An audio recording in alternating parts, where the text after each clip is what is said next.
Olá pessoal, tudo bem com vocês? Eu sou a professora Vitória, professora de português e redação da Rede Agnos, e essa é mais uma videoaula para o pessoal do 9º ano.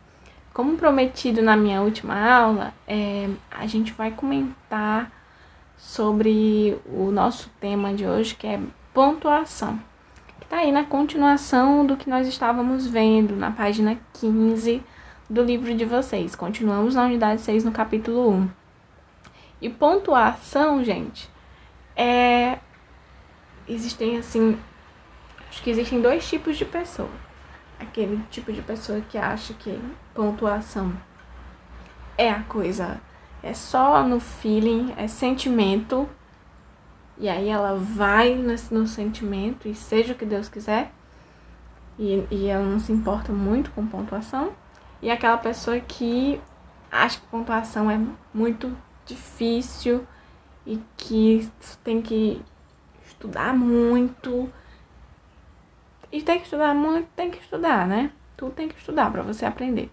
Mas a gente pode encontrar um meio termo aí, tá? Tem a coisa do feeling, tem um pouquinho de sentimento na hora de fazer a pontuação. Mas também tem o estudo, a gente precisa conhecer, né? Porque existe uma variedade de pontuação e a gente, às vezes, acaba menosprezando isso no nosso idioma. Então, outro recurso muito importante para dar sentido ao que escrevemos é a pontuação. Há inúmeros sinais de pontuação na língua portuguesa, alguns mais fáceis, como ponto final, ponto de interrogação e ponto de exclamação, e outros mais complexos, que têm a ver com a sintaxe da frase, como a vírgula, que né, o pessoal ouve vírgula e já fica todo arrepiado. Não precisa, né?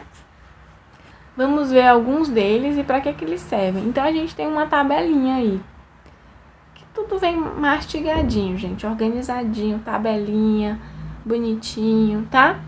Só que a gente precisa levar em consideração que o uso dessas pontuações, elas não vão acontecer por tabela. Elas vão se dar dentro dos textos, dentro dos discursos, dentro dos livros. Então, essa tabelinha que a gente vai ver agora, ela precisa ser colocada, transposta para o mundo real da linguagem, que são os textos, certo? Então, a gente vai olhar a teoria, mas pensando na prática, certo? Então, sinal de pontuação. Primeiro sinal de pontuação, ponto final. Que é o que eu sempre falo, gente. A linguagem, ela fala por si só. O negócio é ponto final. O que ele vai fazer, então? Ficar no final. Então, ele indica o fim de uma frase declarativa. Ele vai marcar abreviaturas. Então, quando se coloca uma abreviatura, entre as letras da abreviatura ou no finalzinho do que está abreviado, se coloca um ponto, certo? O ponto de exclamação. O pessoal aí que gosta de falar gritando, né? Ponto de exclamação, os emocionados, né? Vai marcar a frase exclamativa ou sinalizar uma interjeição. Essa frase exclamativa, vocês sabem que ela vai representar alguma sensação, um ímpeto, uma força, um grito, uma dor, um choro. Então, aí na tabelinha estão sendo usados os termos gramaticais, né? Então, a frase declarativa lá no ponto final, a frase exclamativa, mas eu quero que vocês pensem no uso, tá? Para a gente ir além da nomenclatura, certo? Então, sinaliza uma interjeição também.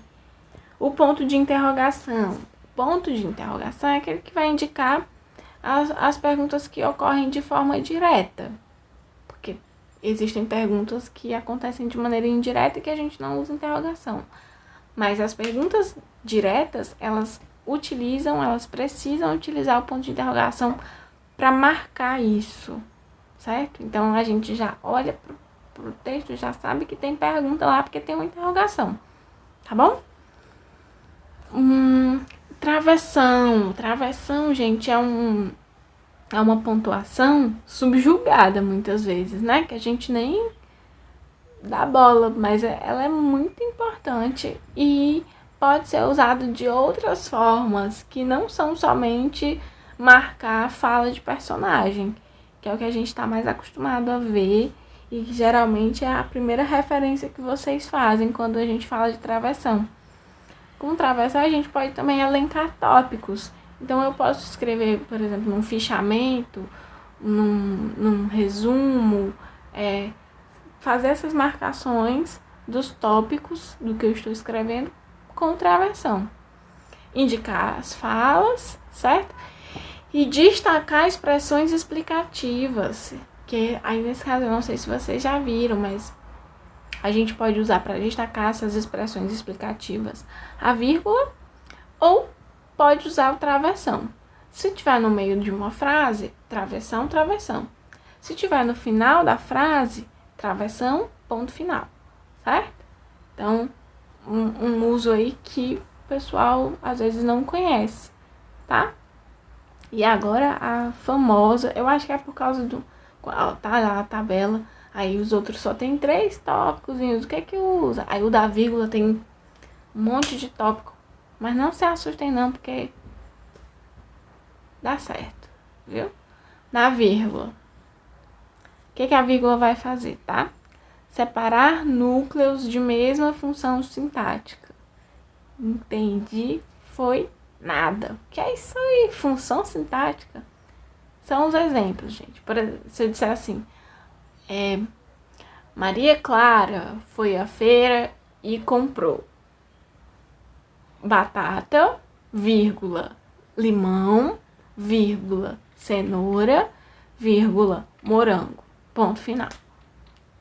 Perceberam que os exemplos que eu dei de coisas que ela comprou estavam separados por vírgula? Pronto. Separei núcleos de mesma função sintática. Certo? Separar o vocativo. O vocativo, quando eu digo assim, José Vitor, vírgula, vá na coordenação. Vá à coordenação, certo? Nesse caso, o José Vitor é o vocativo.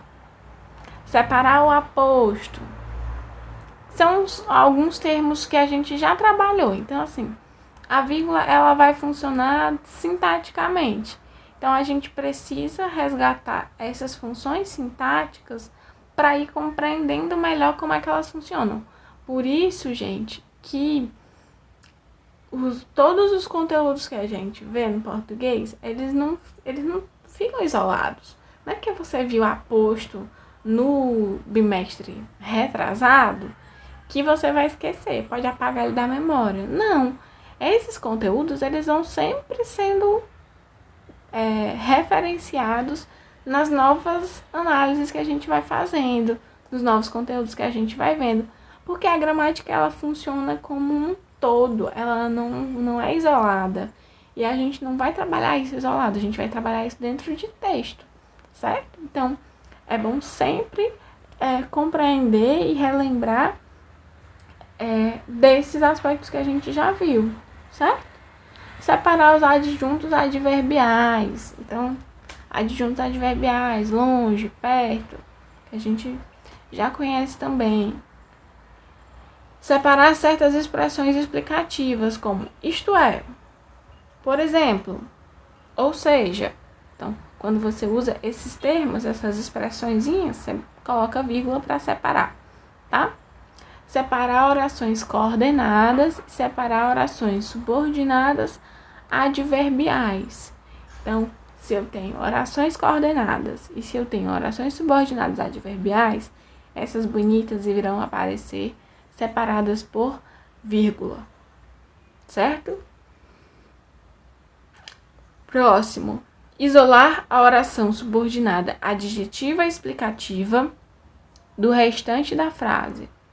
Então, a subordinada adjetiva explicativa virá separada do restante da frase. Então, quando você estiver escrevendo, que você perceber que está ali trabalhando com esse tipo de oração, você vai ter que usar a vírgula para separar. Separar a oração subordinada adverbial da principal, quando esta aparece depois da adverbial. Então, quando meio que inverte a sequência da adverbial, que geralmente vem a principal e a adverbial depois, se você quebra essa sequência e inverte ela, né? Aí você vai usar vírgula para separar as duas, tá bom? Eu garanto para vocês que os nomes, as explicações dos termos, elas parecem ser mais complicadas, mas não são, tá bom? Não são tão complicadas assim. Na prática, a gente vai vendo que isso funciona de maneira quase que orgânica. Ponto e vírgula. Separar itens de uma lei, de um decreto e de uma sequência. Então, eu posso usar para separar itens de uma lista, por exemplo, tá? Separar as orações de um período que já tem vírgulas em seu interior. Então, quando eu já usei várias vírgulas, e aí eu quero demarcar que eu estou... Essa daqui é para você prestar atenção, eu vou falar de uma outra coisa, e aí eu não vou usar ponto final, porque ainda tem relação com o que eu estava falando antes, mas eu já usei muitas vírgulas, aí eu uso ponto e vírgula, certo? A sua própria forma é o meio termo, né? Ele não é nem o ponto nem a vírgula, ele é o ponto e vírgula. Os dois pontos, quando eu vou iniciar um aposto, quando eu vou iniciar uma citação, quando eu vou indicar a fala de personagem, depois de verbos em diálogos. Então, por exemplo, o que é que ele quis dizer? Indicar a fala de personagem depois de verbos em diálogos. E falou, dois pontos. Nunca mais voltarei àquele lugar. Falou, verbo, dois pontos, porque aí vem a fala de um personagem. Entendeu? Por isso que eu falo, gente, quando a gente está estudando gramática, a gente tem que ir estudando a gramática, pensando no uso dela. Estudando a gramática, pensando, viu uma teoria, transforma aquela teoria, joga aquela teoria para a prática. Vamos ver como é que funciona. Será que funciona mesmo? Vai que você descobre uma outra coisa. Pode acontecer, gente. Tudo pode acontecer. A prática constrói a gramática. Reticências. Indicar suspensão de palavras. Então, aquela coisa... E aí, reticências, né? Eu poder... E aí, reticências, porque você quebra a palavra, dá um suspense no texto, né? Fica aquela coisa, meu Deus, o que aconteceu? Será que a pessoa foi devorada por um crocodilo? Você tem que... As reticências, elas funcionam como um artifício literário muito interessante. Indica a interrupção ou a continuidade de uma frase. Então, os 3 pontinhos lá que você pode usar, que essa frase, então, ela vai continuar, ou que foi interrompida por uma outra fala, por exemplo. Isso fica marcado pelas reticências. Fora que as reticências, elas podem trazer também aquela carga de devaneio, né? Assim, de pensamento. Então, você usa as reticências para demonstrar isso, que é uma linha de raciocínio meio fluida em um texto. As aspas, gente. Vocês lembram quais são as aspas, né? Aqueles duas marquinhas que ficam em cima, né? Marcam as transcrições, marcam as palavras empregadas com sentido diferente do usual, que vocês amam usar. Ai, professora, mas e se eu botar tá ligado entre aspas no meu texto? Tá, entre aspas, porque eu vou saber que é gíria, né? Se eu botar, aí o menino me manda o texto todinho com entre aspas. Mas é essa a função que está sendo dita aí. Só que não façam isso, porque quando a gente pede redação com linguagem formal. E linguagem formal não usa gíria, a menos que seja o seu personagem.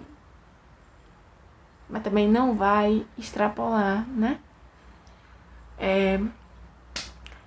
Marcar a metalinguagem, como no verbo fazer. Isolar citações. Então, como disse Dom Pedro, aí bota lá entre aspas o que foi que Dom Pedro falou, certo?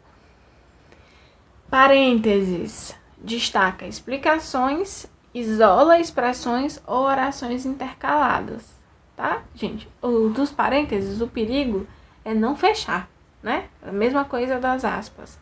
Começou, meu povo, tem que fechar em algum, né? Fecha lá, porque senão vai ficar aberto e não funciona. São parênteses, são aspas, são duas, certo? São dois parênteses. Abre parênteses, fecha parênteses. Abre aspas, fecha aspas, certo? Não pode esquecer disso. Ok, meu povo, sabendo de tudo isso e fazendo esse exercício de ver a teoria, pensar na prática, colocar isso em texto, tudo bonitinho, vocês vão fazer a atividade agora, tá aí na agenda de vocês. Um beijão, até a próxima, meu povo, se cuidem, usem máscara, lavem as mãos, tá certo?